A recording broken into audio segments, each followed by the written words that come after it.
আমরা তো নবীজির তুতু মোবারক হাতে নিতে পারি নাই, আমরা তো নিজের মুখে মালিশ করতে পারি নাই, আমরা তো নিজের বুকে মালিশ করতে পারি নাই। শুধুমাত্র ইয়া রাসূলুল্লাহ বলেছি, তাতেই আমি বেদাতি হয়ে গেছি। শুধুমাত্র নবীকে দাঁড়ায়া সালাম দিয়েছি, তাতেই আমাদের বন্ধু ফতোয়া দিয়েছে।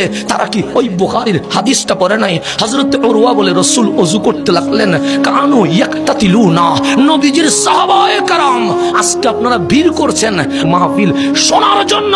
আর মদিনার মানুষ মাহফিল শুনতে যায় নাই, মদিনার মানুষ নবীর কুলির পানি নিতে গিয়েছে। আপনি কোথায় যাবেন বন্ধু? সাহাবায়ে কেরাম ইয়াকতাতিলুনা, নবীর ওযুর পানি নেওয়ার জন্য প্রতিযোগিতা করছে। আমি কুলি করলে কে নেবে? কিন্তু রাসূল কুলি করছে। সাহাবায়ে কেরাম বলেন, নবী রে, আপনারে পেয়ে আমরা ধন্য হয়েছি, আমরা আপনার কুলির পানি নিব। আমার নবী নাকে পানি দিলেন, সাহাবায়ে কেরাম নাকের পানিগুলো নিয়ে নিলেন।